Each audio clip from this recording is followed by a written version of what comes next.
Where's Nels? You back Oh, there? no. Right at that, right?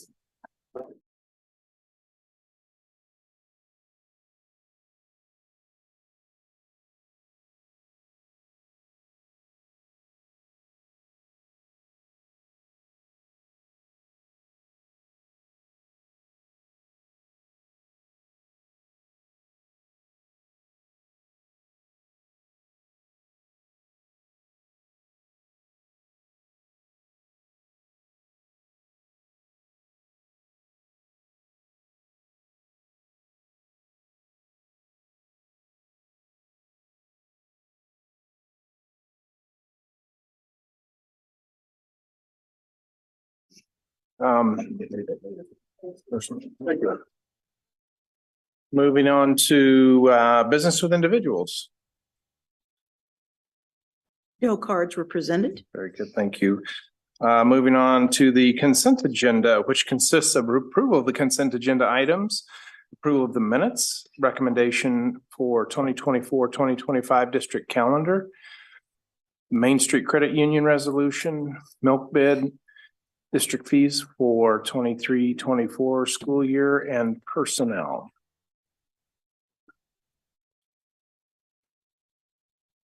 I just wanted to point out on the calendar, as I did read through the most of the comments, you just need to remember that the calendar needs to be what's best for the kids. Mhm. I mean, there's quite a few comments in there about it starting early or starting really early compared to what we have been before. So just wanted to- Early in the in August. year, Yeah. right? Yep. That's really for this grow together. Over the years, Okay. we had hours to meet and. Oh. Right. Yeah. To not chew, if that's all.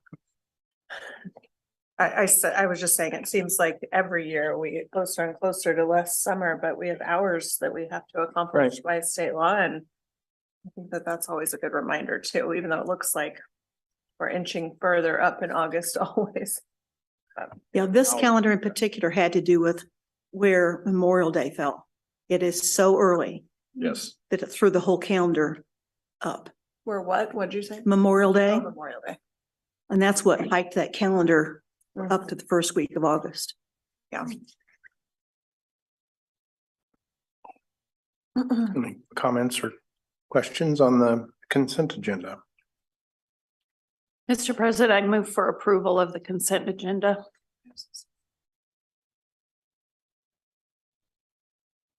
Second. It's moved and seconded for approval of the consent agenda. Any final opportunity for questions, comments, or corrections?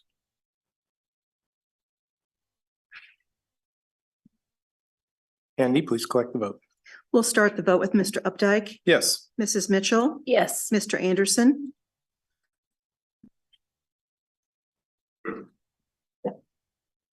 Abstain.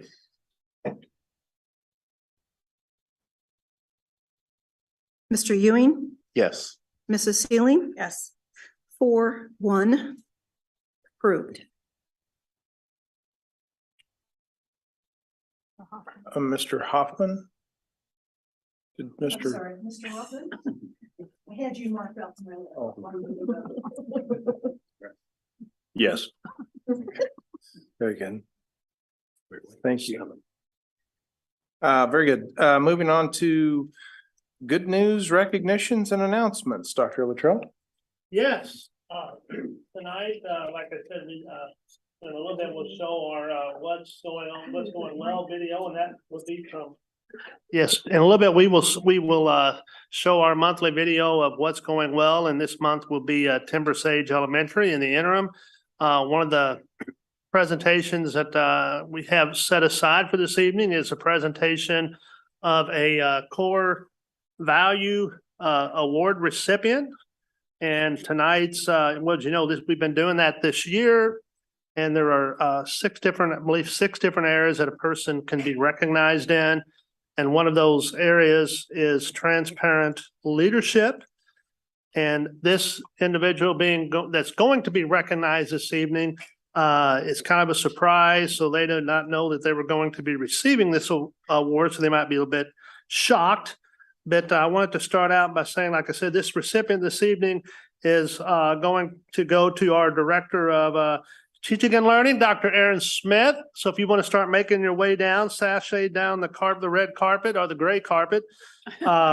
She is a worthy recipient for this award. As you know, she's been with the district, getting close to the end of her second full school year term. During that time, she has definitely, as President Updike has made the comment, kind of been thrust into a lot of different scenarios over the past year and a half, with the way, especially the way that we all know that public schools seem to always be in the limelight for people that want to heap a lot of criticism on the way that public schools either are not doing enough or they're overreaching. And she's embraced that and, you know, really worked hard to get our curriculum, our broad curriculum, especially in our core areas, aligned, making sure that it meets the needs of our students. But in the process has worked collaboratively with all of our staff at each building to make sure that we have not only horizontal alignment, but also vertical alignment, and also that we've got a curriculum that regardless of which school in the district a child attends, they're going to get the same level of high quality instruction, regardless of the school attendance center that they are going.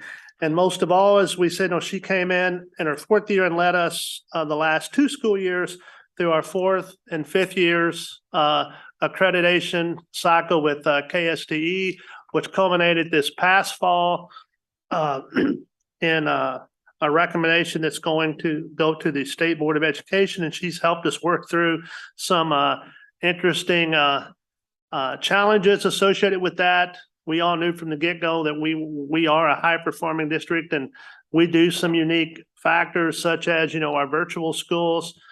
And after all was said and done, and after all the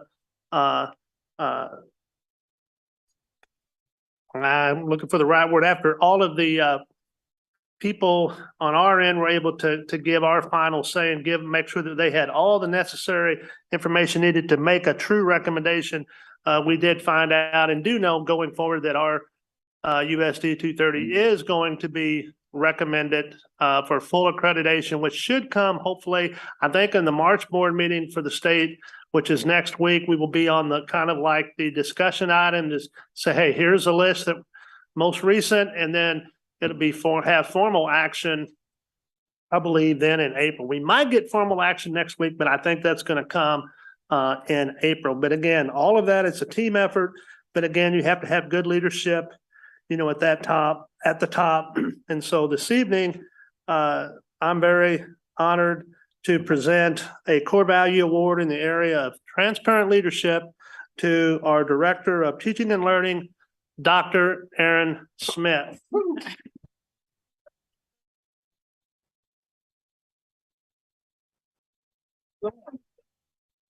We got your medallion here. I have to find it. Christopher hit it. Oh, it was. You got here. it. Go down, President. I can do it.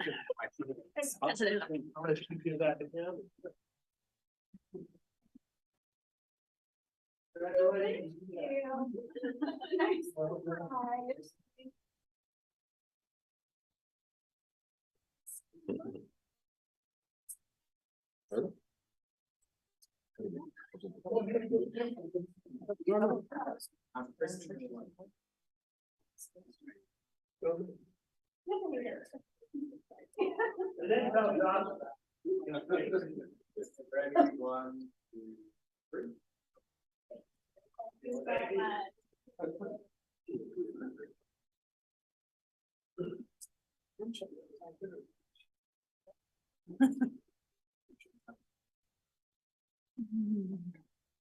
And then now we have our brief video. As you know, we highlight once a month one of our school attendance sites, and this month is the location where we had last week's morning session at Timber Sage Elementary Principal Mrs. Mika Bauer.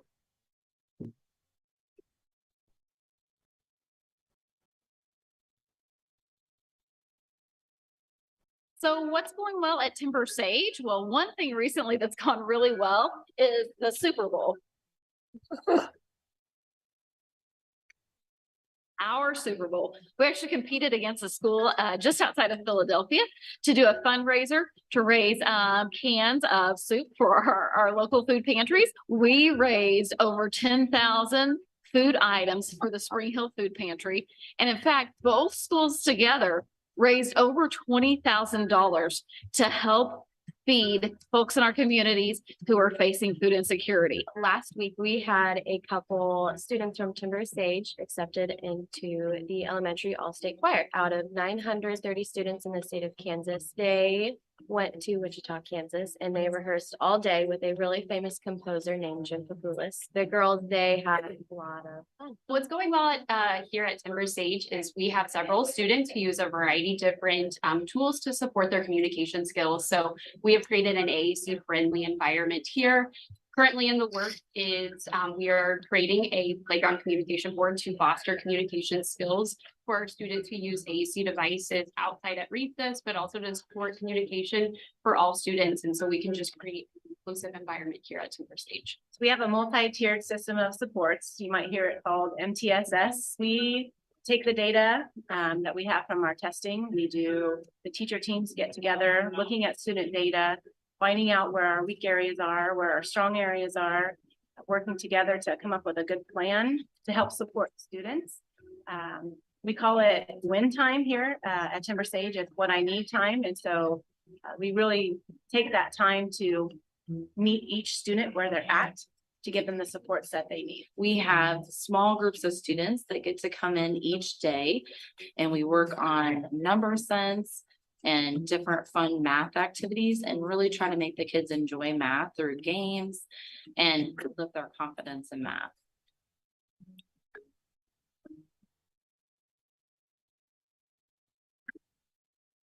And that's our video for what's going well at Timber Sage Elementary. They're doing a great job. Thank you, Dr. Luttrell, and congratulations. Where'd she go? Oh, back there. Well done. Good job. Moving on to action items. We have 3 different action items this evening. One is cost for crisis alert system from what is that? Syngenics. Is our first action item, Dr. Luttrell? Yes. Yes, a couple meetings ago, we did have a formal presentation from the vendor on this particular product. At the last week's meeting, I was able to provide the cost information on this particular item. It is very unique.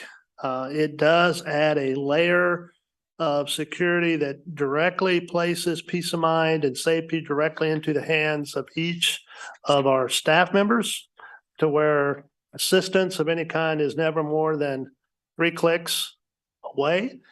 I know that it is an investment. I know one thing that during my brief tenure here, before I ever even arrived, I had, several emails from parents. Of course, this is right after, the tragedy that happened in Uvalde last May, that, saying, hey, we have to never do enough for our students to make sure that our students and our staff are kept safe. When I came in and did my 100-day listen and learn tour, that came up. This topic of security came up a couple times, several times throughout. And again, nothing at all that says that we were lacking. They are all very appreciative and do feel that the district has taken great strides and gone to great lengths to make sure that our facilities and campuses are secure. But again, you can always do more. And the other thing you have to remember is, unfortunately, that not every situation that is a safety situation is a lockdown. There are a lot of situations that come up where we might need a nurse assistance. We might need immediate assistance from the principal, and we don't have to disturb necessarily the entire school complex. whenever you do the, some simple math, even though it really is taking it down to the real basic level, when you take the amount of money and you look at the number of students as well as the number of staff that would be basically kind of covered or looked out for because of this particular platform over the 5-year period, it comes out with just looking at the days that we were in session with staff and students on campus, even though it would still be available in the evenings as well, comes out to about 17, 18 cents a student or staff person each day. And so I think when you frame it from that reference, it is a good investment. We do have, again, in working closely since last fall on this product and in keeping close conversation with CFO Doug Swin, we do have this year anyway, most years the state of Kansas will make a security grant opportunity available, and the amount is based upon several different factors. Typically, most years our allotment is somewhere in the neighborhood between $50,000 and $65,000, give or take, on the years it is made available. This is an expense that those funds portion or all of those funds could be allocated to pay for that. We have checked with the KSD as well and said, if we use the funds 1 year to help fund this and we come back the next year, as we keep, year after year, would be able to use it again. And the preliminary, again, feedback we've got was that, yes, we would be able to use that in future years, again, if those funds are made available. There are other funds from that. Again, it would come through capital outlay funds. There are a few other school districts in the Johnson County that have gone to this school year, and I believe that if on one of the attachments there, then I think we just uploaded this portion here recently. The feedback that we did get from some of the other school districts within Johnson County that have implemented this past year, some of the thoughts and feedback they've had regarding its use. And so, again, I'm here recommending that the platform with the crisis alert system with Syngenex in the amount there that's listed be approved, with the understanding that we have that up, and hopefully our timeline would be approving that tonight will allow us to get everything ordered, get our internal framework set up, and then get ready for installation so that we can have the program installed and then have it ready to go by the time our school year kicks off in mid-August.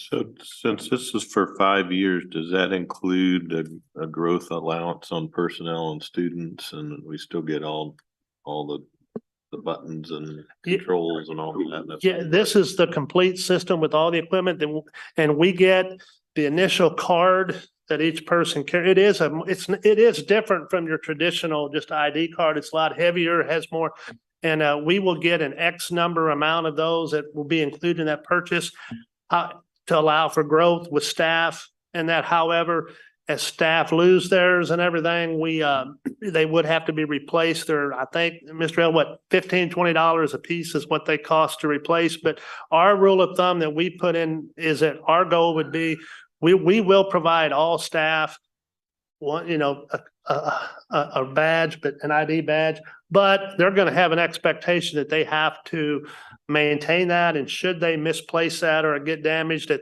their expense, we would, the expectation would be that they would have to ante up for the cost of a replacement badge, just as you would for a driver's license, But we're not going to need to buy new ones every year for growth. We would, I think we allotted in the proposal there, I think it's about a 3 to 4% we increase in staff each year. So whenever we buy our complete package, if this is approved, let's say let's just say right now we have like 600 full-time staff members. I think we got in there, we're probably going to wind up getting about 850 of the cards that we'll have for future use as we grow. And Mr. L, if you want to address any of that part that I've missed? Yeah, you're, $20 is the replacement and then 10% is what we included in the original. Okay. So if over 5 years we grow more than 10%, then we'll have to come up with some additional ones. But $20 a piece, it's not. And so if somebody retires, they leave their badge there. and we can Correct. use it. Yeah, it just gets reassigned. It's got its own ID number and you just reassign it. Yep. And just Phil, one Yeah. other question. This bet. operates on a different system. This doesn't operate on Wi-Fi, correct? That's correct. And Yep. It's It's got its own Radio. Bluetooth Zigbee network. what's that? Zigbee is the Okay. is the Yep. technology that it uses. But it's its own spectrum. It's its own communication platform. Okay. And And they it's- cover the breakage and all that of that. or- Correct. Yep. And it's a monitored system, I believe. That's correct. And batteries on the cards, batteries in the strobes in the ceiling, connectivity of devices in the wall, all of that is a monitored system. And that 5 years, those are all covered. So if batteries go out or get weak and need to be replaced, it's part of the coverage. Okay. And Tara is on Zoom, who did the presentation here a few weeks ago. And then Keith Bowman with Metro Security Watch is back there in the back. He will be the local service company that would be providing support. So he's here if you have any questions as well. Okay. Okay. Because I think that was a really important point was that it's a unique system that number one, everyone has access to, immediate access to, because they Right. wear it on themselves. And then it's supported by this, it's not dependent on your Wi-Fi system. Correct. Number two, and number three, that it was a monitored system that they could tell connectivity and they could identify different nodes or whatever it Yeah, is. every device checks in periodically Right. and will give it status, and anything that gets out of its parameters will become up as an alert. Okay. And that. Centegix will then communicate with us and with Metro Security Watch to get it repaired. And so if one of those nodes starts to go bad, they know and then Correct. they fix it. And then that's Correct. part of the Correct. subscription. Yes. Okay. So after our last meeting, I appreciate you putting together some of the comments from area districts. The one that kind of stuck out to me was just that Dr. Yeager from Olathe said, I'd be surprised if other districts in our area, like almost all of them, don't have this in the next year. Right. So they're obviously thinking it's really great. Yeah, I was on the phone with both Olathe and Blue Valley representatives and email back and forth. And I was looking for problems and the only thing I could come up with is, training, kind of like Mr. Hoffman talked about, getting that local crisis team to have a very clear plan of how they're going to respond and what the processes are going to be. But Centegix does a great job onboarding it. We just have local decisions we have to make. So. I'm assuming the EMF from this is gonna be quite a bit lower than our Wi-Fi. Yeah, it's Bluetooth. It's the same as the earbuds and it's actually original Bluetooth. It's a little bit different, but same concept. I got a question for Doug. Sounded like a lot of the instances where this may be used involve sped. Is there a way we could use some sped money to do this?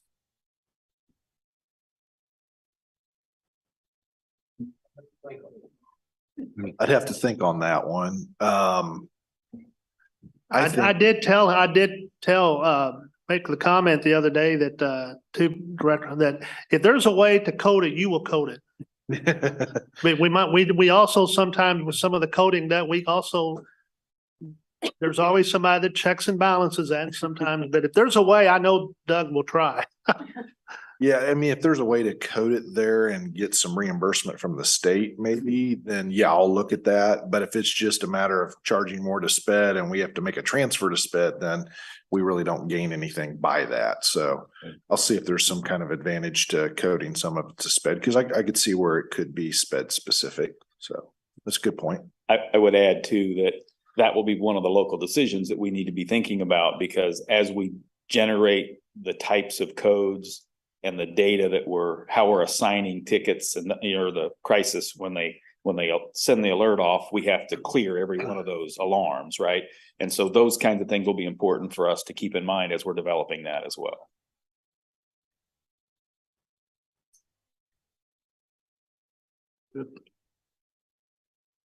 Any other questions or comments? I don't have a problem with that system. It sounds like a really good system. The Zigbee, I understand that. I've been around it. I don't know what it's gonna look like in 5 years after the contract's over. And I'm sitting here thinking, if we spent $575,000 on a medical pathway for CTE or a manufacturing engineering program or something HVAC, we still have that at the end of 5 years. It's an investment that I know where it goes. Just, that's my thoughts.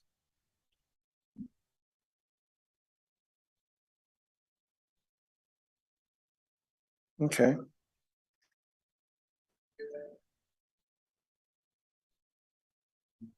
Other questions or comments?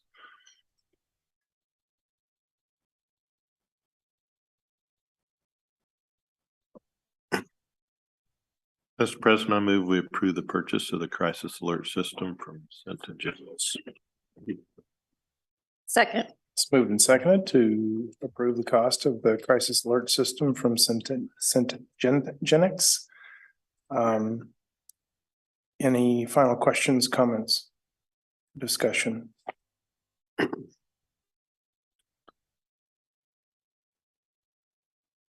Andy, please collect the vote. Begin the vote with Mrs. Mitchell, Yes. Mr. Anderson, Yes. Mr. Ewing, Yes. Mrs. Sealing, Yes. Mr. Hoffman, No. Mr. Updike, Yes. approved. Okay, moving on to our next action item. Approval of settlement agreement that was part of the federal class action lawsuit with Jewel, Dr. Luttrell. Yes, I think several months before my arrival in 2022, the district had signed on with several other Johnson County schools and other municipalities in a class action lawsuit that was nationwide against the manufacturer Jewel, which makes nicotine in that and electronic vapes in that. A lot of it, is contains could be determined as illegal substances, and anyway, kind of manufactured that and targeted more of the young people. So many of the leaders across the country sign on to a class action lawsuit. That class action lawsuit did not go to court, but Jewel has negotiated a settlement between the approximately 1,497 school districts and municipalities across the country that were part of that. It's a huge settlement. So they prorated the amounts out across municipalities based upon size and that a formula. And they are basically asking now people that were signed on to the lawsuit, if you want to accept the settlement, you need to do so. And I think the date you have to do so is early April. So this is the meeting that we had, and we just received this. Attorney just actually received this, I think, early last week. But in a nutshell, of the approximately, it was close to between $400 and $600 million settlement. And so our share, USD230 share of this settlement is comes out to about $97,000 gross amount. Now that gross amount will not be what we get, because they will deduct attorney fees, court, the case fees, and then there's some actual court fees. And so it's roughly between 33 and 40% of that we will not see. So I'm estimating we should wind up receiving when it's all said and done, around $60,000 is what I'm anticipating. However, the specifics of the settlement indicate that it's going to be paid out over a 4-year period. And the first payment is probably not going to be paid out to probably at the earliest December of 23. And then after that, it would be 1 year later, 1 year later, 1 year later for the, so my recommendation would be, I know that the other school districts within Johnson County that I've talked to are recommending accepting the settlement.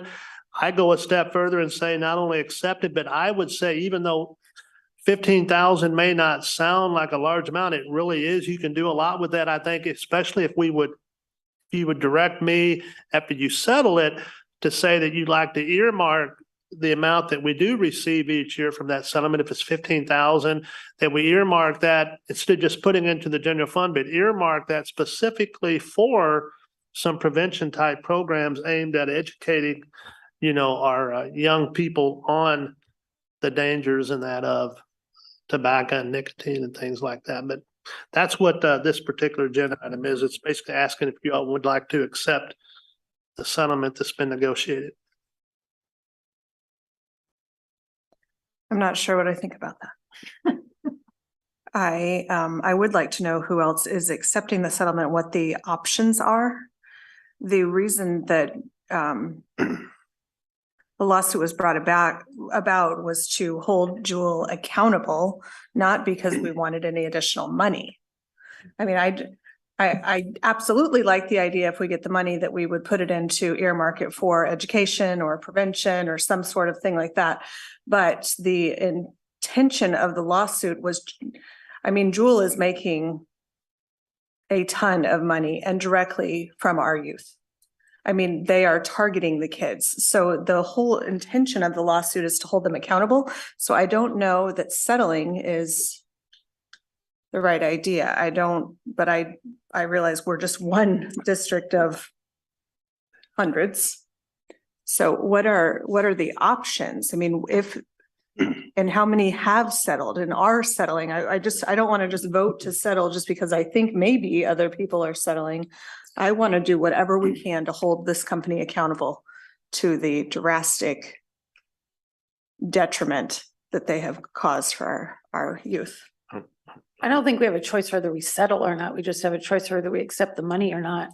The way it sounds to me, they've already decided to settle out of court. Is that what it is? So no matter what. Well, we would reserve, if you don't take the money, you reserve your right, I'm assuming, to do something in the future. Not that we would ever be able to afford that, but. Well, that was going to be my next question. Usually in a settlement, usually in a settlement, it says you can't do anything else. Like there's all kinds of other, so I would, before agreeing to that, I would want to read the settlement. I'd want to know what was in it. It is my intention to hold Jewel. I realize I am only one person in one small district and right in Kansas.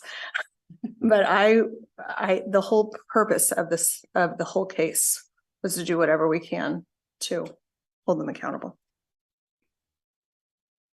So that's why I started with, I have mixed feelings on this. I don't think you can stop a settlement. Those lawyers they want their money. They're gonna get it. Okay.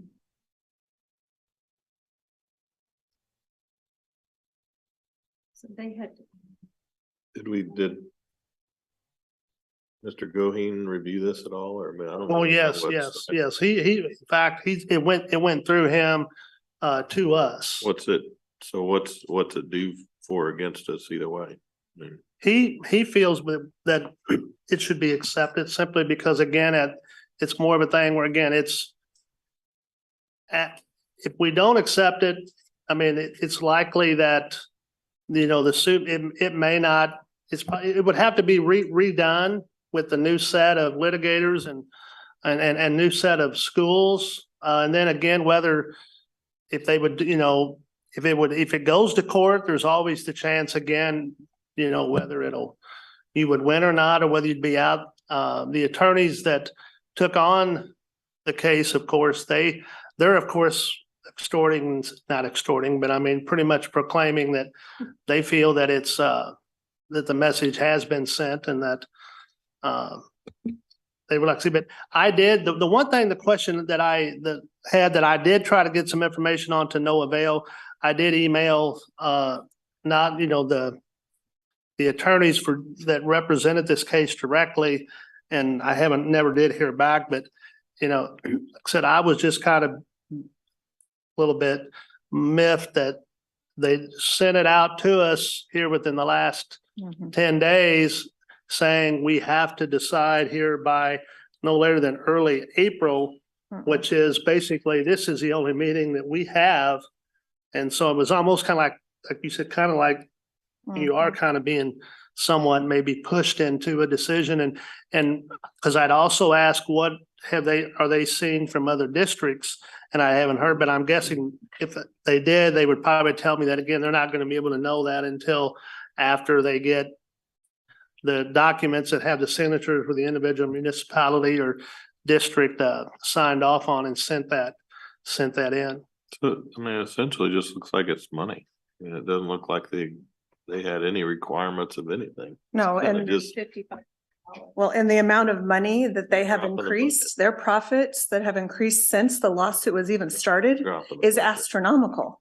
So this is like a drop in the bucket for Yeah, them. silly. Right. Makes money for somebody. Obviously not school districts. There, and like I said, the formula relied specifically on student count as part of the formula, because I know that there are, again, depending on where you're at in the country, depending on how large your school district is, there are some school districts that, you know, even within Johnson County, they're getting close to 1 million or above 1 million. But again, you know, it's kind of equates out on the same scale. Do we have any restrictions on that we can't use Juul and saying you can't avoid tobacco, or do we even know that? In terms of And in us, our education and in our education efforts, can we use Juul by name, or that have we been prohibited from that as well? I'm not aware there would be any prohibition on telling that we would be eliminated from talking about the perils of a particular product. Not that I've seen Yeah, or I don't see read. that either. Just doesn't say much. Is this the full agreement, or this is just our little piece of agreement? No, there's, in fact, I don't know why that, I mean, I've got the actual, I've got the actual, we've got the settlement for each school district. I just meant the actual, any restrictions on Juul at all, or they just had to pay some money? I don't see anything as I don't far as. think there was any Yeah. in terms of what Juul. Didn't put them out of business. Didn't No. even change their business. They can still market to students. Right.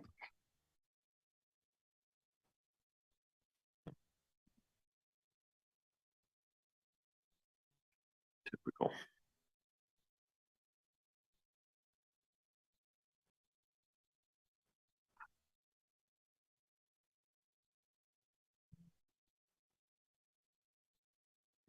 So options available from my understanding is that or a couple, right? One is that you accept a settlement, you go down that path. The second is you don't accept the settlement.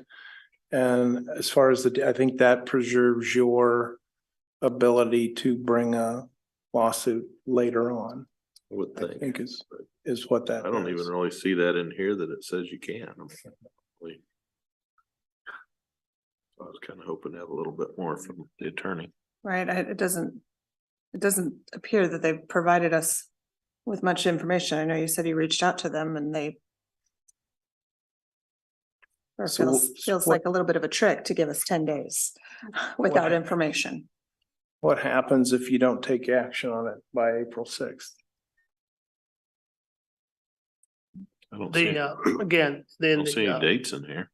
that was one of my questions in my follow-up directly to them, which I haven't got a response for, but my own guess would I'm feeling that if you don't, it would be like if you don't return it signed by the deadline, that would indicate basically just like it would indicate a denial,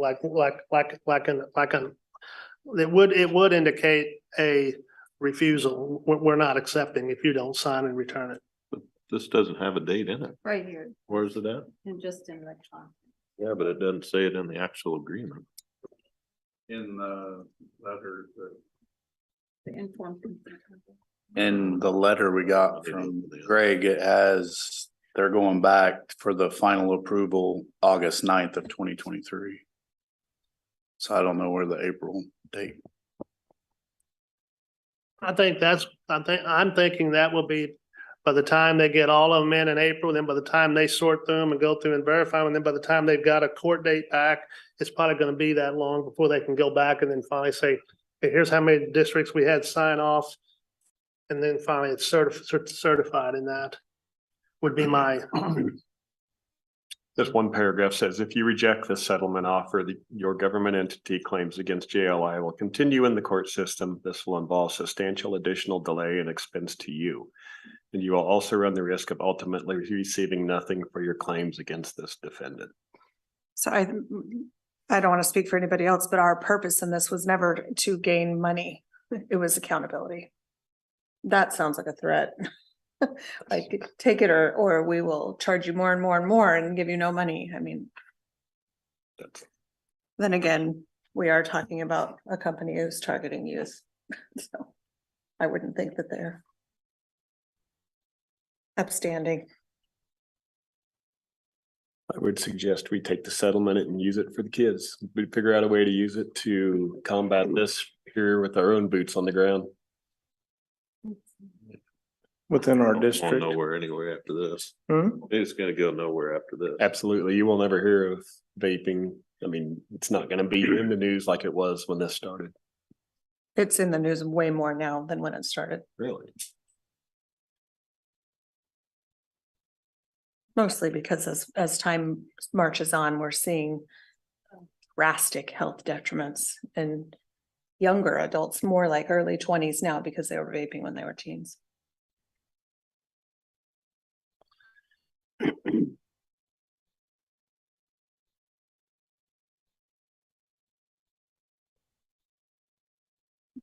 So a couple options. One, if you accept it, we can take those dollars and try to apply them to our district, to our students, to our kids, and gain as much value in promoting the negative consequence of vaping and things along that line. If we don't accept, I'm not exactly sure what happens. I think it spins off into the ethos, and I don't really know. I don't see how it turns into comes back up in the courts again. So just for clarity, we could be allocating money towards anti-vaping issues with or without this, with the money from this or without. We could as a district. Mhm. I mean, if I was saying no to this, it's not that I would be saying, no, I don't want the kids educated on that or money put aside to that. So, I don't think that was. yeah, I just want to make sure that Yeah. I'm clear in that. I would like to see that. I would like to see us do all we can to educate the kids on that. And parents that are willing to learn about it.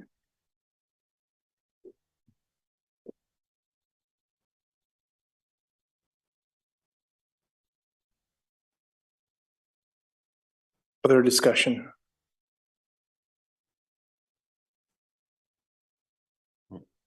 So the attorney's recommendation is that we just go ahead and Yes, to accept the settlement that accept it.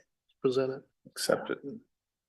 Which gives us an opportunity to leverage those dollars into doing what we can in our district to fashion opinions Mhm. against vaping, against the use of this kind of thing. I totally understand what you're saying about the purpose behind this Mhm. wasn't to Mhm. get money or to let them pay their way out of I think the unjust other thing that they've I done. think the other thing I'm uncomfortable with is I don't feel like I have enough information to vote on something. We don't know what else is in the settlement. We can't ever sue them for any reason ever again. We can't That's ever be correct. in like, Future. but we don't know. I don't know. I haven't read the settlement. I don't know what it says. I have a hard time with anything voting on things that I don't have full access to read about.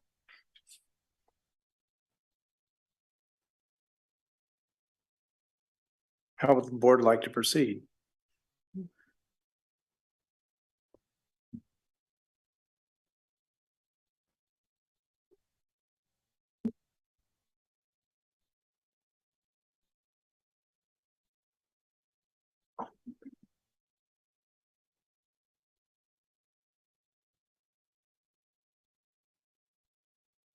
Well, one option I'd throw out there, and this is throwing out there, is we could ask more questions of put a hold on this, ask more questions of Greg Goheen, have a chance to review, because I think the settlement and the salient information was attached in the executive content.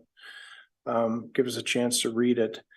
And on, say, March, just had a calendar up here.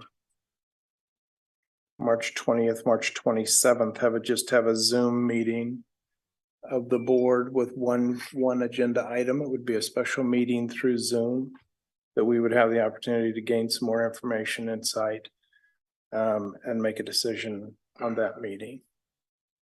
That's another option that's available to us. I would like to know where other districts are landing on this too, like numbers wise, if there's any way to know that. I mean, if a large percentage of district, if everybody's just voting to just say, yes, let's take it because they just think everybody else is saying yes. I mean, is that what we don't know for sure. Yeah, I know that, like I said,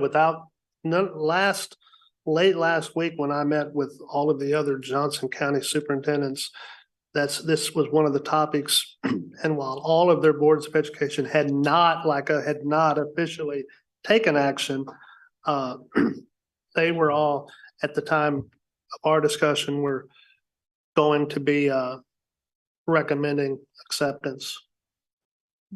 Yeah, Olathe's at 937,000, Shawnee Mission's 900,000. Of course, they're gonna take that. Still a drop in the bucket to them, though. Right. But just like 60 is a drop, I mean, that's nothing. Kind of just sticks in my craw a little bit. Well, it Yeah. does. It puts us in a no-win situation, quite So frankly. nothing. If you don't accept it and turn it down, that's just our dollar value goes back to somewhere, right? And so It's lawyers taking a money grab. They didn't really even try. That's what it feels like. yeah, so what's the likelihood of it moving forward if it's turned down? Or what are our options? What actions could we take No. that would inflict? Only if somebody decided to do another class action that was a little tougher, but what's the chances of that? Probably not big. Right. But if 1,000 school districts decided not to take it, then that's another story. Right. But if 100 don't take it, then they could care less. Well, I would think they divide that up and give it to the ones that are taking it, I would imagine. Is that what happens? I don't know. I don't either. It's not a bankruptcy, so it's completely. Yeah, that's a good question. Mm-hmm. I'd like to know the answer. So there's 1,497 separate entities in the suit. So we'll find out how many are serious about the issue and how many just want a little bit of money. I'd be for doing the special meeting personally. I'd like to ask Mr. Goheen a couple questions. You're saying just like on Zoom, Doug? Yeah, I'm just thinking it's a special meeting. Candy, keep me in between the lines here, but just a special meeting with one agenda item. Do it through Zoom. 20th, 27th, 27th. 3rd, 4th of April. I don't. Do 27th, Monday, the 27th. Would that be? I mean, I wouldn't anticipate this being. The 3rd, some of us won't be back from Orlando yet, Correct. but we could still join on Zoom from the airport or whatever, I guess, but Yeah, that might be interesting. 27th, we could surely get.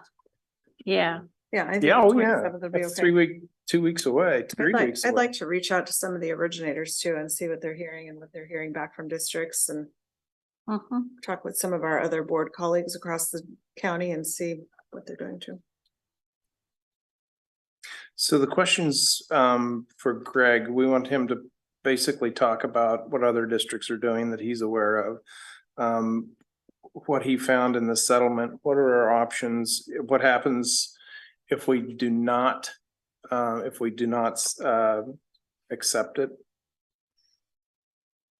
And for sure what the terms of the settlement are, like what are we agreeing to on that? Make sure that's all included. Yeah, could we get like 4 or 5 just bullet points of lawyers boiling down all the lawyerese into key points? Not 2 hours. Awesome. Okay. So we'll table this. Is that, Do we need to move to table it or not? we need to move Okay. to table it to, Mr. President, I move we table, action item 8002 to a special meeting. Can we do all one motion to have a special meeting too, or do you need 2 motions? No, you don't act like that. You don't actually have to approve a special meeting unless you choose to, but it's up to the board president and vice president. They can just simply set another meeting. Okay, so Mr. President, I move we table, agenda item 8.02. Second. it's moved and seconded to table agenda item 8.02. Any final discussion or comment? Candy, please collect the vote. We'll start the vote. Mr. Anderson, Yes.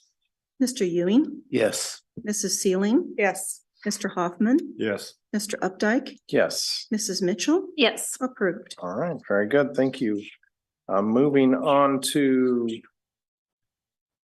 our action item 8.03, which is approve the representative of the Spring Hill Recreation Commission. We had, 4 or 5? 4. 4 great folks in here this evening. Gave up some of their evening to come in and talk to us about it. They've all answered exactly the same set of questions. I actually kept track of the time that we talked to them, and we're all very, very equal as well. Had one person present on a video. And so this is where we make that decision as to who to appoint to that position. And Candy, can you walk through the voting process to remind us? Yeah, we will take nominations, and it can be 1 or 2 or 3 or 4. And at that point, we will take a written ballot. So the crude ballots that I tore apart for you, you will put one person's name on that ballot, and then we will collect those ballots. We must have 4 votes for one person in order to approve. So if we only get 3 people to approve and 3 people are opposed, then we have to do another ballot. We're just doing ballots until it's done or it's midnight, whatever.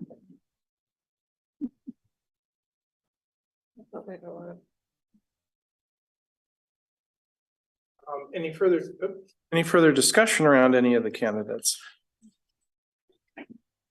I do think that all of these people would do a fine job on the rec commission. The one, concern that we had was being able to attend the meetings, and it sounded like that was going to work for everybody. Mandy Bannister, according to what she told us, I don't think she even lives in the school district. She lives in the Gardner School District, I think was what she was telling us, at 215th and. I think she lives in Spring Hill. But the way the district lines is the way I understood that. Well, she said She's over on Moonlight, and that her kids went to Gardner School, so I would think she'd have to live in, anyway, it seemed like she was kind of connected more to Gardner. I think that the lots of skills, everybody had lots of different skills, so that was very good. I want to hear from everybody else what they thought. So is it a requirement to live within the district lines? I wonder. I think it's an expectation. I don't know as if it's a written requirement. I don't think the statute doesn't specifically mandate you have to live within the district. But I think it was maybe that's not, well, I mean, it was an implied expectation, I think, which, is probably a bit of a gray area, but.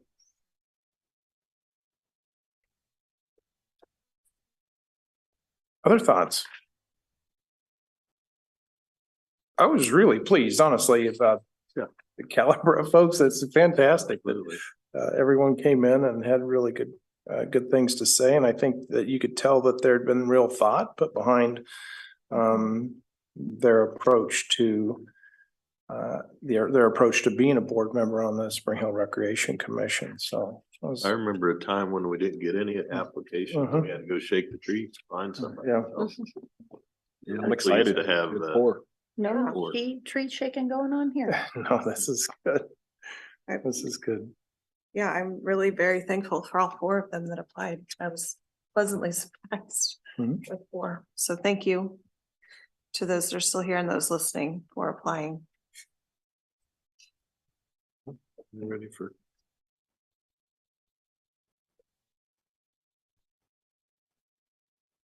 So we can move on to nominations and take, open it up for nominations.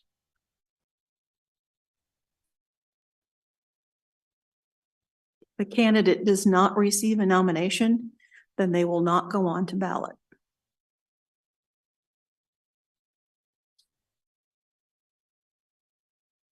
I would nominate Megan Russell. I would nominate Brian Stanley. Do the nominations have to be seconded or not? No. Okay. Yes or no? Okay.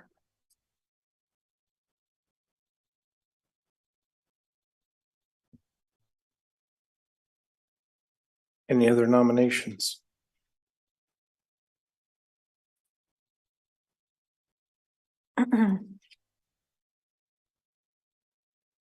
I'll close the nomination.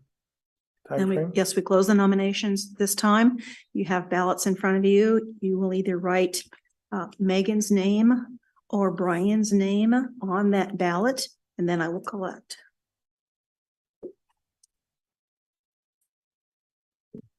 All right, I won't. You can do that. I'm abstaining because I wasn't here for either one of their interviews. so. Okay. Fair enough.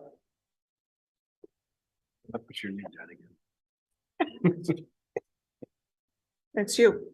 Yeah. I nominate.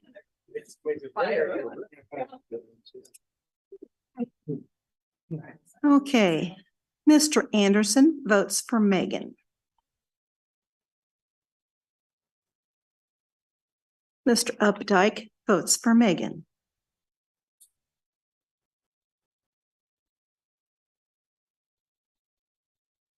Mrs. Mitchell votes for Megan.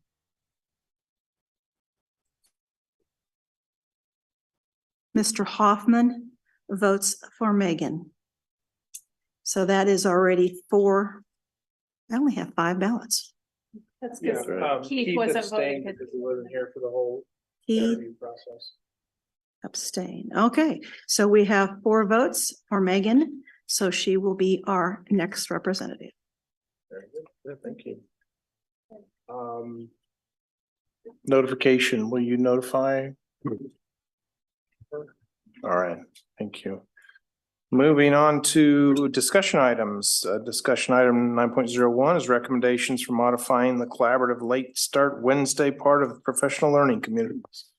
Dr. Yes, Luttrell? we had at our last meeting last Monday, we had a presentation from Dr. Smith, Dr. Robinson about trying to tweak, enhance a little bit our professional learning community late start early release Wednesdays, collaborative Wednesdays. It's our 4th year for PLCs. I'm a firm believer in those. We did the survey back in the late fall, November, staff and parents, just to get their ideas as to what they felt about PLCs, what they knew, what they thought could be tweaked, what they'd like to see. And we pulled a stakeholder group together and here this evening again to kind of go over what was reviewed with you last week about PLC and the single tweak we would recommend moving forward, are Dr. Robinson and Dr. Smith. So go ahead. So I don't know that we've got any new information. I think the request of the board was more to make sure that our public that was watching the board meeting over the internet could hear the same information. So We'll do the best we can to summarize it and to be brief. But I would also encourage you, if there's something you feel like we gloss over too quickly, please ask questions and we'll make sure that we're covering the full information. So just a reminder that this discussion started out of surveys that were sent out in November, both to our families and to our staff. Both had pretty good response rates, considering our population. 709 surveys back from our families. We followed that up with a focus group that was heavy on the staff side, not intentionally heavy on the staff side, but that's the way it fell out. And that's probably the one question I think that continued to come up last week. I would say that the feedback we received from parents at the focus group aligns with the comments in the survey that we received as well. So we'll give just kind of an overview of the feedback we received. And then if the board would like us to do something else before a decision is requested in April, we're happy to do that.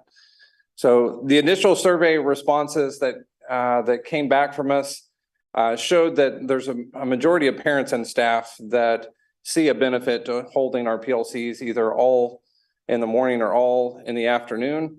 But at the same time, they didn't give us a clear answer, as they're split pretty much 50-50 between morning and a late start and early dismissal. I mentioned at last week's meeting that matches up with what Derby's survey of school districts had shown as well, that most school districts, that they're split 50-50 between a late start and early dismissal. I mentioned we're one of the outliers that have both in place. So a few things that came out of our feedback from staff and from parents. For parents, they noted a couple times consistency was important. Again, the challenge is what they're looking for in the way of consistency. Some parents in the group, typically the elementary parents, highlighted more the consistency of having same routine every morning, and that an early dismissal would allow for that. On the flip side of it, your middle school, high school parents who have kids in activities and athletics noted the benefit of a late start that provided the consistency in the afternoon. So both of them have valid points, but neither one give us a clear direction as to where to go. For staff, Can I ask you a clarifying absolutely. question on that? I'm sorry to interrupt. So consistency, I thought about this after the last meeting too, and having kids in multiple buildings the last few years, I can appreciate consistency for sure. But the elementary students, the consistency from the parents' perspective, it doesn't change either way. No. Do you know what I mean? Like, So I whether, think, because they're going to be in the building for the same amount of time, no matter when we do PLC, the morning or the afternoon. They could keep them home later. They could keep them home later. I Yes, or they can pick them up earlier. But think the difference is their morning routine is slightly different. If you think about buses running potentially an hour later or school starting an hour later on a Wednesday. so buses would run an hour later so that we wouldn't. That have was part of PLC our in the discussion morning. was Yeah. because part of this would benefit the supervision side of things if we Yeah. adjust our whole schedule to the. On the flip side, from a parent perspective, having it the same across the board when you have multiple schools Yeah, I can't tell you how many times I've woken up my middle schoolers or high schoolers and they're like, it's not PLC or it's PLC day. And I'm like, oh, that's right. We had Monday off, or, like you can't, it's hard to keep track of. It really is. But for the elementary parents, unless we were going to run the buses later, really, they're going to be at the school the same time, no matter what. yeah. And to echo your other point there, we did have a parent mention that she has both an elementary and a middle school Mhm. child, and having one on late start, one early dismissal does create some challenges at home for them. The other challenge is freshmen. It's not so much of a challenge for the drivers, the kids that are driving. Yeah. But though, to try to get freshmen to school later as a working parent is difficult for sure. So. Well, and we anticipate that part of the high numbers of students that are coming on our late start, especially at the middle school level, because of not being drivers, that they're coming early because there's not an option for being bused at a later time. Right. you know, which creates a scenario where you've got 70-80% of your middle school students at the middle school. In the building. Yeah, early. Whereas if your buses were to run at a later time, Mhm. you know, we would anticipate that that would be a smaller number of students that are just hanging out at school. Well, and that's, I was thinking about that too. That does present a challenge in that, like, for instance, Prairie Creek and Woodland Springs share a bus system. So Yeah, if you're adjusting it, you have to adjust it for both. I was thinking back to our initial, when PLC's first, or like the reasons for going to all of it. And with high school in particular, there was so much out there, statistics and studies around giving them a chance to sleep a little bit more and how they would be more productive. And so I want to make sure we're still talking about some of those statistics too. So. yeah. The research is spot on that you're Yeah. mentioning that, really it would benefit our middle school, high school students to start later every day. Right. You know, and I think the opposite is true, that your elementary students often benefit from, you know, their core instruction. And that was why, that was the whole reason why we might have been the only, I think you said last meeting, we're the only one in the state maybe that does something different, but. Yeah, and Okay. I think it's important for our public to understand the reason that you would discuss a change right now is not because the decisions that the district made previously were wrong or off base. I think right now what you're dealing with is a change in culture and staffing all the way around. And the current system is creating some issues for specifically from the supervision side, both for Y-Care and for our own classified staff. Which probably prompts part of the reason for looking at a change. I think you're also dealing with a different climate for working parents. And what we continue to hear from our parents was that the early dismissal creates more disruption to their work schedule than a late start. And that it may be beneficial for us to look at a late start across the board. If we look at, I thought it was interesting on their pie graphs too, how they're pretty aligned, but I don't feel can we go back to that one? I think that both said, though, the biggest majority was whatever is best for the students. And I really appreciate hearing that from everybody. I mean, that should be our cornerstone to everything, is what's best for the students first. So what does it say? I'll support whatever option is determined best for students. I like that. Maybe it's not it is the biggest, yeah, just barely, but. Yeah. The only other things that were mentioned in our feedback that would be worth repeating, whether you do a late start or early dismissal, some parents mentioned the benefits of having older siblings home with younger students to help with supervision. Again, it's not an issue right now with the way we're currently operating, because a lot of those students are staying and in supervision with Y-Care. But if they were to go home earlier, having siblings there to assist. And then the last part of it, and this comes up heavily in the survey from staff about the strain it's putting specifically on our paraprofessional staffs and our building aides with supervision. We believe pretty strongly, and so did the parent group, that switching to a late start would take some of that supervision stress off of our staff, both in an anticipated decline in numbers if we're able to adjust our transportation, but also just in behavior, as your students typically will come in a little bit calmer in the morning because they haven't been in class for a full day. You also get into some things like breakfast that could help with the morning routine and reduce the need for really strong programming. So there may be some benefits just to our staff that are supervising and planning, looking at a late start. Is there other information that would be, I mean, obviously our recommendation is not changing today. We're still coming to the board recommending that you consider moving to a late start across the board. But is there other information that would be beneficial to the board before you take action in April?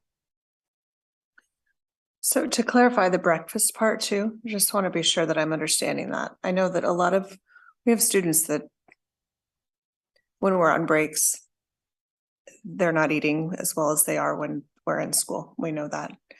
How will that affect breakfast? I don't think it'll affect our offering breakfast. We'll still offer breakfast and we'll still allow time for students to eat breakfast. I think the benefit is that if you're looking at students being dropped off and have an hour of time before school starts, that part of that could be breakfast. Where right now that full hour, we're requiring either our staff or YCare to plan and prep for the full hour. Am I explaining that? No, that makes sense. And so if you have more students who are coming early to school, we might actually increase the number of children who are participating in our breakfast program on those Wednesdays.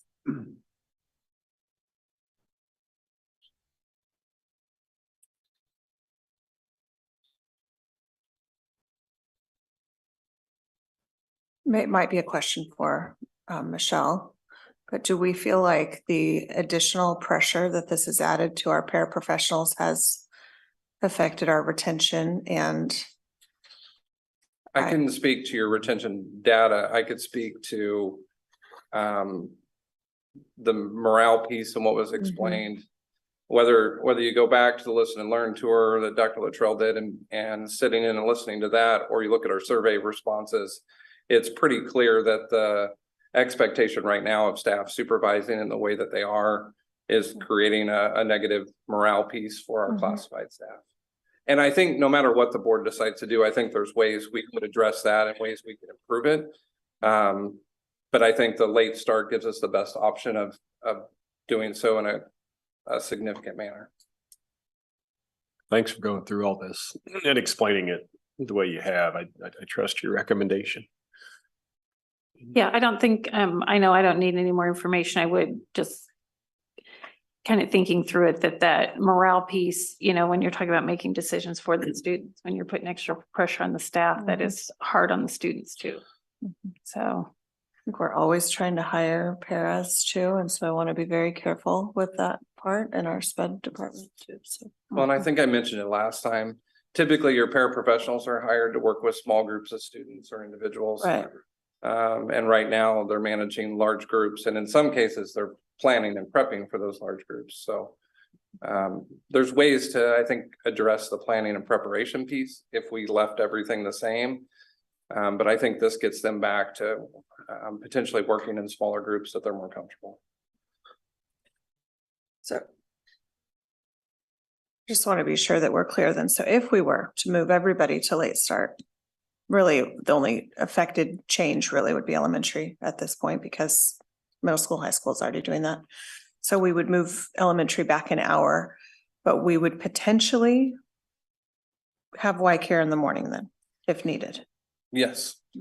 We would potentially move the start of school back approximately an hour, and we can work out approximate school times before the April meeting as well. But we would move it back an hour, and we would propose, depending on the decisions that are made with the next discussion item based on transportation, running our buses at a later time. So does that, I'm just kind of playing devil's advocate here, does it really positively impact our staff? Then it's either an hour at the end of the day or an hour at the beginning. Either way, they're going to still be. It's the worst. Right, so it's the same thing. well, but I think what We're hoping if they maybe more don't, would if they stay run the home. bases, but the buses run the buses later, then they won't have as many people there for So- the paraprofessionals. So to if we eat. run the buses later, we are going to be asking all of those parents to go to work an hour later on Wednesdays. Well, if they I know drop from off, my they own could still situation, drop I off could and do not the do YCare that. option, right? If Yeah. they dropped off normally at a The certain YCare. time, they could still drop off to do the YCare option for elementary. Right, I'm just thinking as a working parent, usually you have your children on the bus around 7:15. Yeah. You're then at work by 8 o'clock. So if you're now having to drop off, you can't drop off that early. So this would affect working parents if we push elementary back an hour. It would be difficult for some work, especially elementary school working parents. Well, and one thing I can do before the April meeting is consult with YCare too, just to see what their programming and staffing might look like if we Yeah. were to make that adjustment. I think that'd be important too. Any other questions? Thank you, Josh. There. Moving on to consideration transportation contract with First Student, Dr. Luttrell. Yes, yes, this is a current agreement that we formerly had with Apple Bus, which was bought out by First Student. That contract, original contract expires June 30th. So we are in the process or need to approve a new agreement with First Student. And they have submitted a proposal for a 5-year agreement, which is the same length as the one that just expired. I had them submit proposal that had pricing for our current single routing, single tiered system as we've had for a long time. And I also had them submit pricing if we were to transition at some point to a double tiered routing system, which again, I think because the environment with helpful, you need less routes, which means you need less staff. It's a challenge already with drivers. However, you do get into it having to adjust your start and your dismissal times by about 45 minutes, depending on which K5 or 612 that you pick up first and then go out together. Whereas right now, the nice advantage of a single tier is everybody pretty much gets picked up and all the start times, dismissal times within about 5 to 10 minutes of each other. But with the cost savings from the double tier, I did have him submit that. And both representatives from First Student are here if we have questions later. But the contract, like I said, what I'm recommending is that for that we approve the contract, because we can take these year by year, the contract for the single tier for next year, 23-24 school year, keep all of our routes the way they are on the single tier. But I would like to at least have you all direct me to next school year to really study, work with, get a committee together of parents and different ones that would be impacted and really study the possibility of moving and transitioning in 24-25 perhaps to a double tiered routing system, which would reduce the number of routes needed by 9. It would have some savings, several $100,000 in savings to the district. But I am not comfortable with right now making that recommendation for the double tiered simply because of the fact that we would have to have that 45-minute delay between whether it's the elementary and then the middle high school, because I just don't feel that I've been, even though I've communicated enough with our parents and that yet to know that big of a change. And even at this, even though it's still relatively early, I just don't think I could do enough justice to convey that and all the ramifications behind it, even though I think the reasons are there to do it. So my recommendation is to approve the contract submitted for the single tier. That does include from this current school year to next year, it is about an 8% increase in cost from this year to next year, but that does account for the fact that since First Student has taken over, they have increased driver salaries and between this year and then what they plan for next year will have increased salaries 17%. The starting salary for a driver First Student from Apple has gone from I think it's $1,575 to about $1,850 is what it will be next year, which again is definitely going to help attract and hopefully retain the drivers, which definitely remains a challenge across the board. Also in their executive summary in that, we have in there the same clauses that we've had in terms of none of the buses in the fleet would be more than 10 years of age. And they also have a plan outline, if you look at in there, of over the course of the 5 years, each of the 5 years, how many new buses would be added to the fleet that would rotate out from a bus that's more than 10 years of age. But and then, like I said, if you have any questions, like I said, I did want to comment the 8% increase from this year to next year, which comes up, but then each year thereafter of the remaining 5 years, it is an increase in cost each year of about 4%, which again would go to a comment, of this continued salary enhancements and the cost of operating the buses in general. So, but like I said, the representatives, Justin, if you're here, if you or Karen y'all want to just stand, if you would think you want to say, or if you have any questions about the proposal. Like I said, I know that, like I said, this is the first year for student, but I think overall Karen's the mainstay, that she's a carryover, but she can, I think overall the transition for has gone well. And, but Justin, if you think you want to add, or if you have any questions for first student, they're here to address them. I just want to add that something you talked about is the new buses will have air conditioning for those. That's one thing that That hot August early start. that's one thing that. Yeah. I do have a question about the technology suite. Yes, sir. That looks pretty cool. Can you just give us the overview of how it works? Yes, sir. Yeah, all of that comes included with everything that we presented in the pricing. We have two different things when it comes to the tracking of the buses. We have the parent app. That's for all of the parents. So then that way they can have it on their phone and they can see when the bus is going to be coming to their house. We can also, from the district dashboard, which is another tool that the district can use, the administrators, where they can actually watch their own buses at each one of their schools and be able to track those buses as well. And between the district and us at the lot, we can send out messages to any tier or route or district-wide if we want to. So therefore, if maybe there's a maintenance breakdown or there's a weather delay or something of that nature that we need to get a mass message out quickly, we can put that out, and then everybody that has the app will be able to see that. This also would help drivers get to exactly where they need to be. Yes, we also have the tablets as well. Those are getting implemented in the bus? April, I think, in May. Yes. And those will be put on the bus. And with those tablets, they'll actually have turn by turn directions, kind of like your car GPS, but the screen actually shuts off and then all you can do is hear it. So it's not a distraction for everybody. That really helps for a sub driver. Yes. Especially. Yes, it does.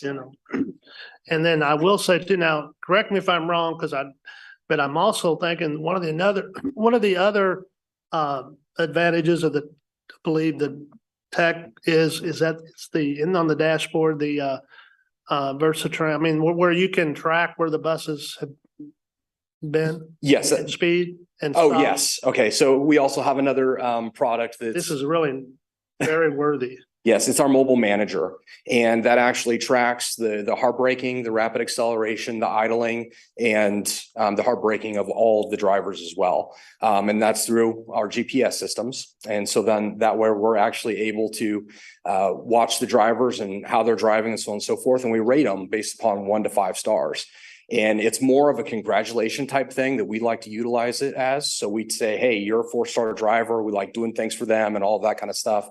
And then we can also take a look at, hey, if, maybe you're having some issues with speeding and it shows exactly where they're speeding at. So we can kind of help them along those lines. Sometimes it's on our end too. They can say, but the speed limit's 45. Well, we're tracking as 40. So we get that updated and we go that way. So it really pinpoints all of that stuff to help the drivers be better. And from I know my office's standpoint, the nice thing about it is sometimes you'll get a phone call from an individual that says, the bus never came by my house this morning, never came by the stop. And we can go back in this system and verify that or say, oh, well, yeah, it did, but it was 10 minutes early or, so but that is nice to have. Yeah. So you say there's a bus going to Woodland Spring Middle School. Who puts in on the iPad if it's a new driver to go to where you'd pick up afternoon athletic team going somewhere, or whether it's going to the bus loop for a drop off? How do you? Everything's pre-programmed. So we have our focus program, all of our routes that we do through TransFinder, right? Sorry. Yes, through TransFinder. All of the drivers are listed on each one of those routes and everything else. And so as soon as they sign into the tablet, that route automatically comes onto the tablet. And then they will go do their pre-checks, sign into that bus, get on the route, and that takes them all the directions that they need to take. A lot going on. Yes.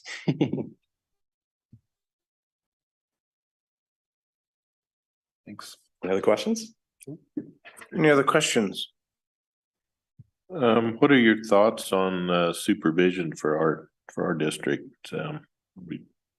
You planning to kind of keep some of the Apple people? Or are you replacing everybody, or how's that? Sir, we've already been in place since March and everything's staying the same. Okay. Yes, 100%. The local team is the local team. None of that's changed. Great. Karen's phenomenal.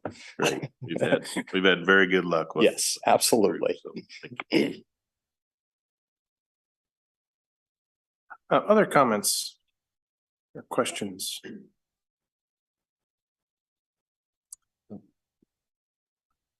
Very good. Thank you. Thank you. Appreciate you coming in. Appreciate it.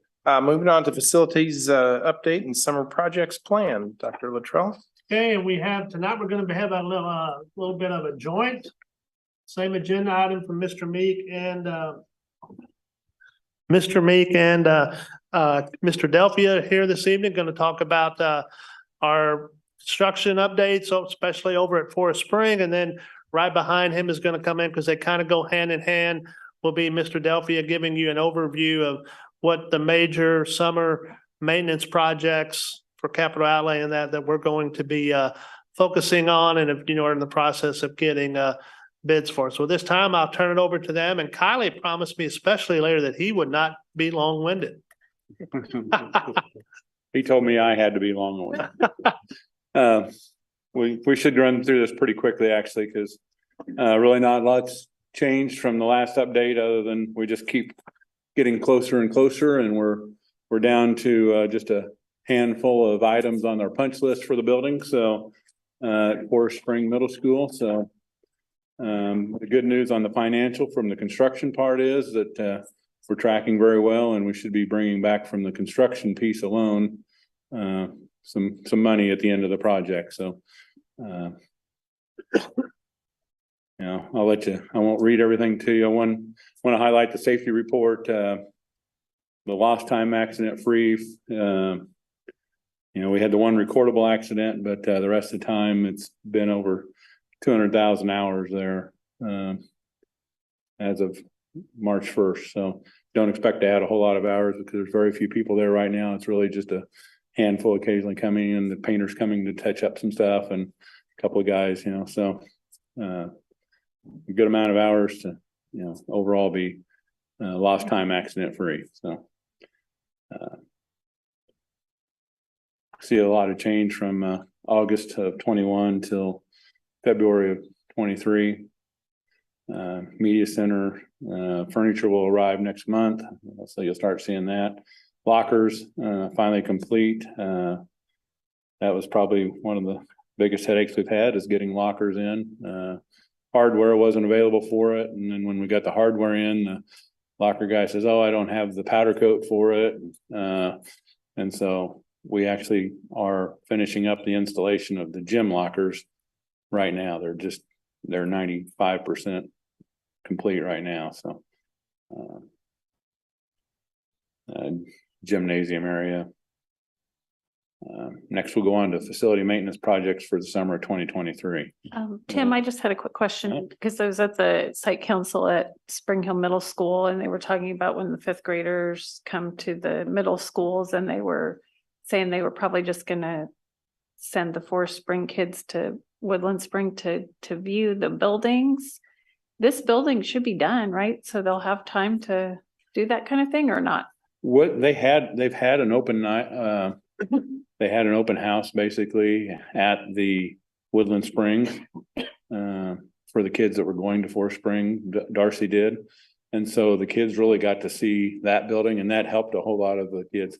I haven't been made privileged yet to having a time where they're going to come in. Yeah, So they were just kind of Yeah. discussing having another time, and so I was just curious. we may end up having, we haven't finalized our ribbon cutting yet. I don't believe so. That's what I was gonna add. There has been discussion about still having an open house and an opportunity for students and families to get into the building before the start of school, but it may be closer to the start of school. We just wanted to make sure everything was finished in good condition. Yeah. Gotcha. So Okay. So I'll turn it over to Mr. Delphia right now. We'll talk a couple things. I'll come back in when we get to a couple things so I can share with you, but I'll turn over the summer maintenance projects mainly to Kylie. Thanks, Tim. Good evening. Okay, I'll start here, Prairie Creek Elementary School. We at the restrooms in the foyer, men's and boys, or boys and girls restroom in the foyer, we're going to re-epoxy the restroom floors. As you can see there in that picture, the epoxy is breaking apart. It's really faded and it's just time to have that refinished. There's also an area in the third grade pod that is an area under a restroom that's bubbling up. We're going to look into that, probably put something down to mitigate that bubble from coming up again. Some sort of vapor barrier is what we're thinking it is.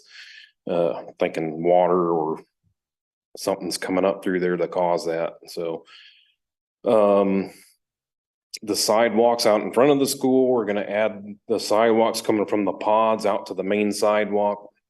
Last year we did this in the rear of the school so the kids could have easier access going out to the playground area. We're going to continue to do this out to the front. Kids normally don't come out of the pod areas to go to that sidewalk out front, but to make it like every other school, we're going to plan to do that this year. So please feel free to stop me too if you got any questions. Okay, Spring Hill Elementary School, we'll be doing lighting upgrades in rooms 21, 22, 23, 24, and 25. This is something we've been doing over the years. I think this is the third year we've been upgrading the lighting in the classrooms to LEDs. And we'll just continue to do that throughout the school. Hopefully by next summer, at the end of next summer, we'll have the whole entire pod classroom areas and pods all upgraded to LED. Carpet replacements in room 6, 11, 22, 25, 31, 32, 34, 43, 44, 45. Again, carpets are very old, faded. They're in need of upgrading. We'll be doing water fountain replacements at the school in each pod too. We'll be getting rid of the old water fountains and putting in the water bottle filling station type water fountains. They're more hygienic and better for the students. All the students obviously bring their water bottles in. It'll be easier for them to fill those there within the pod itself. So, and then Tim? The other item is something that you guys voted on to allow DLR to do the design work last week or almost was just last week when you had the meeting. That's the kitchen project, production area and storage at Spring Elementary School and the strawberry area and some of the production flooring and stuff like that at Spring Hill Middle School. We've pretty well gotten through the to bid document phase real quickly. Like I said, DLR stepped out a little bit on faith, hoping that you guys would approve their design. So we're going out to bid this next week. We have a pre-bid meeting. We will have bid back to you at the April 11th meeting for your approval. Right now, I know Nels had asked me and I couldn't give him a number because we just weren't quite there, but right now we're looking at about a $500,000 to $600,000 range. Over 200,000 of that is food service equipment alone. At Spring Hill Middle School, there's pretty good structural changes we're doing to the entryways there. We're actually coming in, taking out the 2 double doors we have now and putting in single doors, and then a roll up middle door so the kids can go in 2 doors, come in, come back out in the middle, just basically like they do at the other middle schools. So we can have 2 lines continually rolling in and out. Right now at that building, we're limited to being able to really do 1 line coming in. You can have 2 people checking out, but it still limits the amount of kids they can process through. So that's probably the biggest part. I mean, we've got I won't bore you with some of the construction details, but doing some pretty significant masonry work and putting in some structural features in the wall there to support the work we've got to do. So at Spring Hill Middle School. So again, we'll be back on April 11th, for your approval for that, so.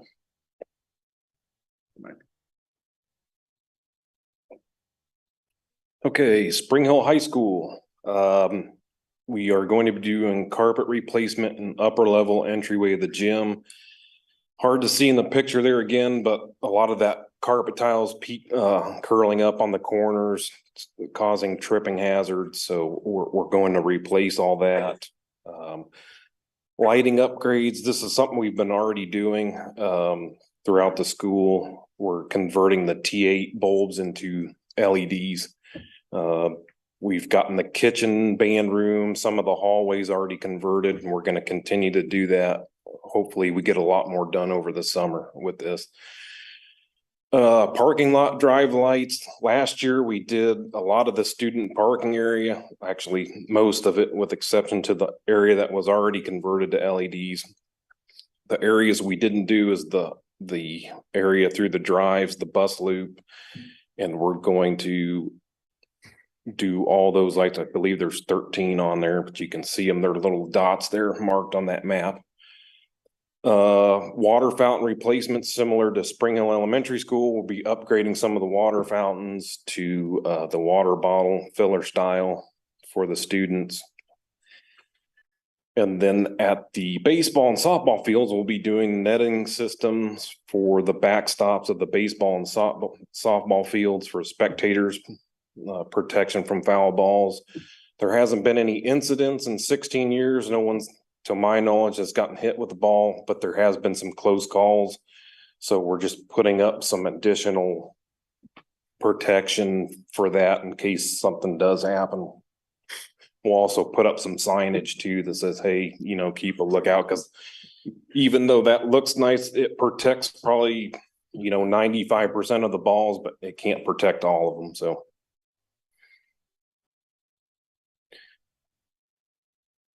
all right, Spring Hill High School maintenance projects continued. I believe Clay Freegon reached out to Dr. Luttrell about this, and he asked me about it. And this is a new shot put area for the track. You can see the bullet points there. The picture on the left is what we currently have. It only allows for 2 players to throw. The new shot put area would allow for 4 players to throw.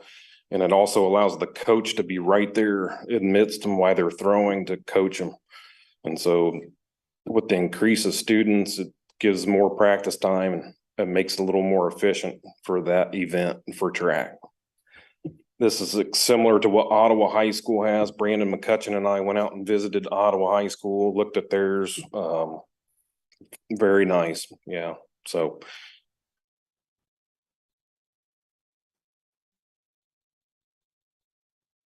all right, flooring upgrades at Spring Hill Middle School. We're going to be doing a lot of flooring upgrades. Last summer we did all the cafeteria, hallways, and a lot of those main areas, replaced all the flooring. This year we're going to start focusing on some of those interior areas like the office, some of classrooms, science rooms. So here we've had slated carpet replacements for rooms 206, 207, 208, 209, 210, 211, and the entire office area. We're going to do polished concrete floors in rooms 203, which is CTE, 212, 214, 215, 216, which is the science room, and then 517, which is the art room. And basically what we're doing is replicating what we have at Forest Spring Middle School and Woodland Spring Middle School. They have the polished concrete floors. So we're trying to kind of mimic what they have at their school. Epoxy flooring, 200 hall restroom, 500 hall restroom, locker rooms and shower areas, kitchen and kitchen serving area. And you can see there the epoxy, it's got fractures in it. It's peeling up in certain areas. So it's well due to be refinished. And then here's a little map. It kind of shows all of the projects we're doing. One of the bullet points I didn't have on there is the wrestling room, and it's marked there in yellow at the top right-hand corner. we'll be doing that as well, which is also mimicking Forest Spring Middle School and Woodland Spring Middle School, what they have in their weight room. It's basically the entire floor is rubber, a rubber mat, but it's all connected together in one piece. So. And then continuing on, restroom partition replacement.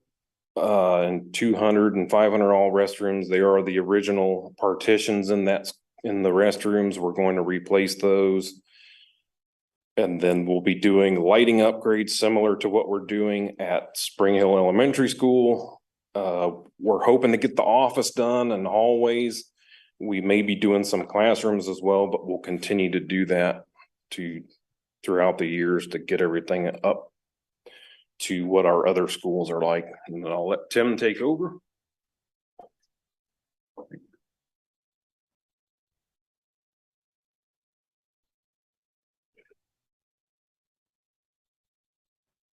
Okay. Middle school, again, some outside landscaping stuff they've done. Back one. Oh, the kitchen, I already mentioned that, so I don't need to talk anymore about the kitchen, so sorry. Sorry. Yeah. I'm like, okay, we hadn't planned on me taking over from there. All right, sorry about that. Continued landscaping. Last year, we did all the islands, pulled all the rock out of the islands. I don't know if anyone's seen that. We put the grass in there. It looks 100% better. Made a huge difference in the way it looks. And then we're going to continue doing landscaping. This is what has been done already. We're going to put shrubs and trees and just give the school a little more curb appeal like our other schools have. So painting 200 and 500 hallways will be painting. There's some other areas that we've added to that, such as the weight room and some other areas. And then the stadium complex, we're going to be painting too, similar to what Spring Hill Elementary School had, where that block wall absorbs the moisture and that moisture comes through to the inside and bubbles the paint. We're having that same issue at the stadium. And they put a product on Spring Hill Elementary School called Locks On from Sherwin-Williams. It did a fairly good job. It seems to be doing what it should be doing by preventing that moisture from coming through. I'd like to do the same thing at the stadium complex. It'll give it a fresh look and prevent that from the water from protruding through to the inside. Concrete repairs, you can see there in the picture, that's the bus loop. We're going to repair a lot of that area going through the entire bus loop, replace the concrete. And then some other random project we have, Wolf Creek Elementary School, 3rd grade carpet replacement. That pod carpet is a bright orange. It, for whatever reason, stains we can't get up out of it. It's just that type of color that it just doesn't look good, and you can see every little stain and everything else on it. So we're going to replace that with something different. We'll keep the color. We won't go with the orange color, but we'll probably put some oranges into that to kind of keep that the same, keep that color scheme the same. Early Childhood Center, we're going to retile the snack room. You can see the picture there on the right.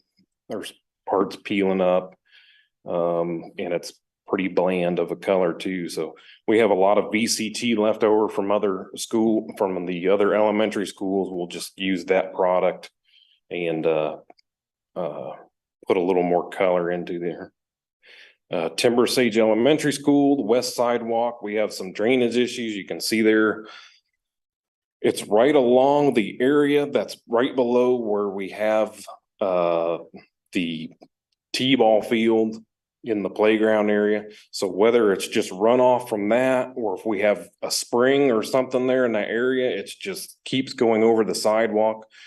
And it creates this moss on there, which is slippery. It's weird. It's just very slippery. It's not very safe. And then in the wintertime, it creates about an inch layer of ice going over it too. So we spoke to the city of Olathe, and they're going to let us tie into their storm drain there. So I've talked to one construction company, so I'm currently kind of working on that, but we'll we'll be doing that over the summer as well, so. District-wide parking lots, it's something we do every year, crack sealing the parking lots, all the cracks in the parking lots, pothole repairs and striping as needed. So all your parking lot striping, your crosswalks and some of the playground areas as well, so. And that is it. Any questions? What kind of carpet were you guys gonna put in the gym at the entry? It's not, is it squares again, or are you gonna do a? It will be squares. It's a walk-off type carpet.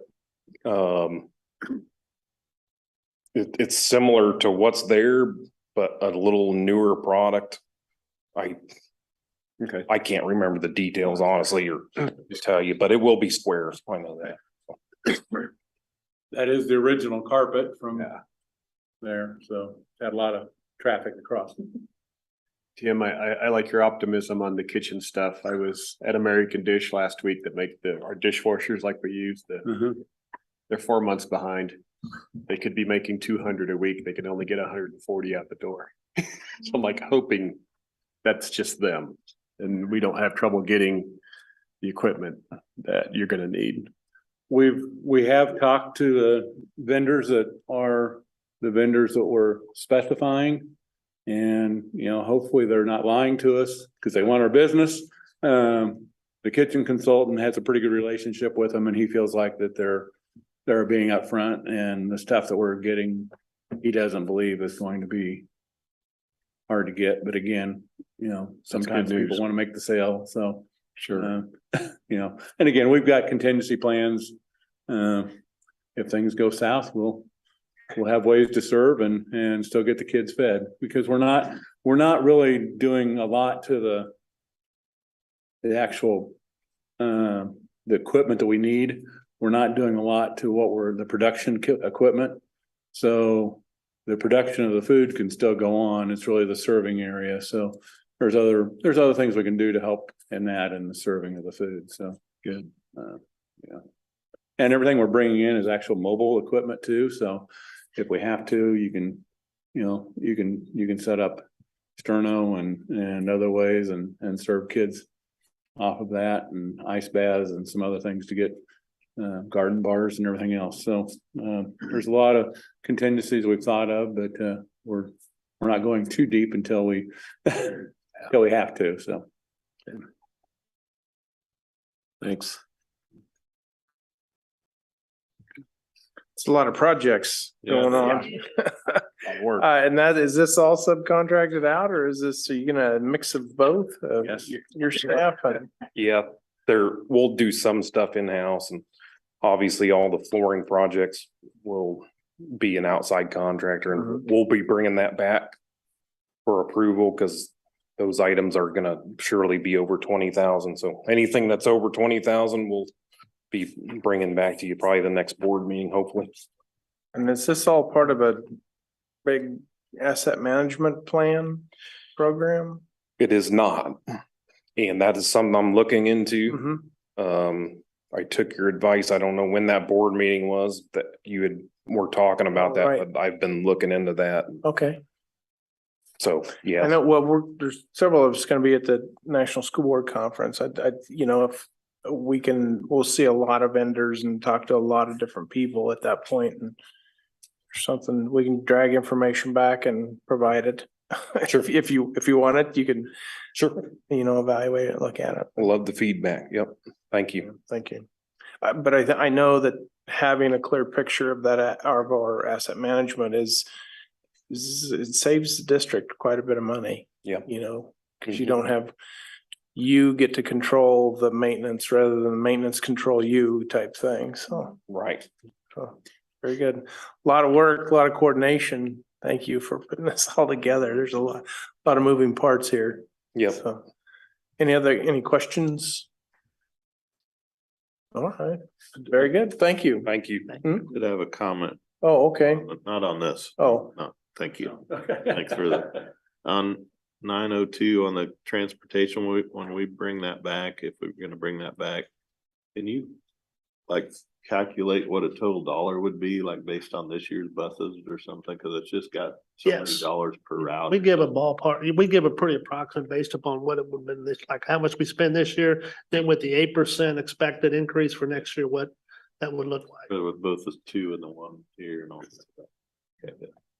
It's kind of hard to look at with a table With of all those. $30 and $100. Okay, moving on to Board of Education member reports. So committee reports. Just before this meeting, I attended the Spring Hill Middle School Site Council. It's all very positive. I think Mr. Meek is doing a really good job with that building. They talked about the enrollments that they're looking at with the 3 middle schools next year. They are looking at having like 170 kids less at that school than they did this year. And so they're actually really, really excited about that. So I think it's been, getting pretty full there. Yeah. But they talked about the completed projects, that the track is ready to go for track season. And he said the stadium looks phenomenal was the word he used. I put that in quotes. And also seemed very thankful for all the landscaping that they've been doing, even like in the islands and the parking lot and stuff. It just made it so much more kind of low maintenance in that area. He talked about some of the summer projects on that. And then they had their first, in a long time, a winter formal dance this year there. Had the kids all dress up and stuff and seemed to be very well received.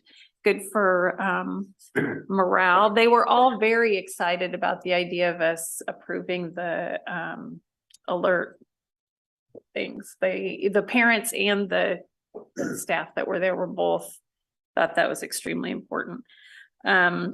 And they're continuing to work on making that greenhouse usable. I kind of think that would be an area where, if people are looking, there'd be some grants to do something like that. That's, the ag kind of stuff. And I'd like to see all our schools doing something like that. yeah, I think, it takes those kind of projects, take somebody that has a know-how and Matt Meek, that's his, or Mark. Mark. Yes, that's his Passion. yeah, that's one of his passions, and he has some of that experience. So the only other thing for report is, I know Candy sent out the schedule for the National School Board meeting. It was not very clear, I did not think, because it's like got lists and lists of sessions, but it doesn't say when they're being offered or anything. But Doug and I were talking at the packet review. I think it's really important that we kind of commit to what we're going to go to and what we're going to bring back, so that we make the best use out of that time. Because you get there, and if you don't have some kind of thing, it's like, wow. There's a lot of people Yeah, there. there's a lot of moving parts going around there. So I wondered if it was, like when we get the packet, when we get there, last year it was laid out pretty well. And then each night we were kind of talking at dinner, like I'm going to this. And yeah, so that was going to be my question about that, though. I don't know if we have, or if Candy has any kind of schedule outside of our schedule, like where we're supposed to, like, a lot of times we have dinners or things like that. Now that is being worked on Okay, at this point. okay. Rachel and Link are working with various vendors about evening dinners. Okay. Just to make sure we know where we're going in. We have an itinerary. Yep, that's all I had. Other reports. I think it is a good idea to spend a few minutes looking at that conference. I know they usually have an application that has I think the majority of folks are going. So I think it's a good idea to kind of spread out and try not to duplicate presentations, so we can capture as much and think about how we can, capture that information and bring it back. So good enough. We are ready for the superintendent's report. Okay, briefly, spring break week will begin after Friday, March 10th, the end of the school day, and classes will then resume for students on Tuesday, March the 21st, regular schedule. after spring break, it gets really picks up. We have the Regional Teacher of the Year banquet, which we have 2 nominees in the running for that. It's going to be held Sunday, March the 26th in Overland Park at the Convention Center. We do have a reserved table, and if you would like to attend and you have not already made an RSVP, I know several of you already have, and that's great. Please let Andy, Mrs. Henderson, or myself know as soon as possible so we can make sure that you are properly signed up. As we just referenced, the National School Board Conference is going to begin on April, will be held the 1st through the 3rd. And I know I know all of you, I've already gotten your arrival schedule there. And as Mrs. Kramer said, I'm in the process of trying to coordinate, some of the evening activities. And hopefully we'll have that to you by the end of late next week or that early in that week of the 20th, 21st, to get still well in advance of when the conference begins. But I did look over some of the sessions, and even though I couldn't tell when they were, that there are going to be some really good sessions, I think, that will appeal to many of the initiatives that we've been talking about or that we have on the horizon. Coming back from Orlando, then we have the State of Johnson County Luncheon, which will be held Tuesday the 4th, which is some of you will be getting back that day. It's going to be held, the State of Johnson County Luncheon at the Overland Park Convention Center. There's a cost for that. But again, if you let Mrs. Henderson or Candy or myself know no later than the 21st, we can probably get that cost defrayed for you if you'd like to attend, but we can get you registered. But then, of course, contrast that with our annual Spring Hill State of the City breakfast, which is going to be held a week later on April the 11th at 7:30 a.m. And if you want to attend that, let us know. We always well represented at that. And the nice thing is the Chamber of Commerce in Spring Hill and the city, basically, because of their great sponsors for that event, the cost is very minimal. It's zero. So again, we appreciate that. And I know we're going to have a good representation already from our own executive leadership team, our building leadership team. We've extended the opportunity to them, and many of them have responded in the affirmative. They will attend. And so those 2 things are coming up. Those are always good to be represented and know what's going on. And then, as I said, after being in March, we only have the 1 board meeting. We will have a special one on Zoom to kind of work out the specifics of the Jewel settlement. But other than that, the next regular meeting of the board after this evening will be on April the 10th at 7 p.m. That's all I have for my superintendent's report. And then when we come back from spring break, it's really going to be busy through May. Yep, it won't be long. Very good. Thank you very much, everyone, for being here this evening. We are adjourned.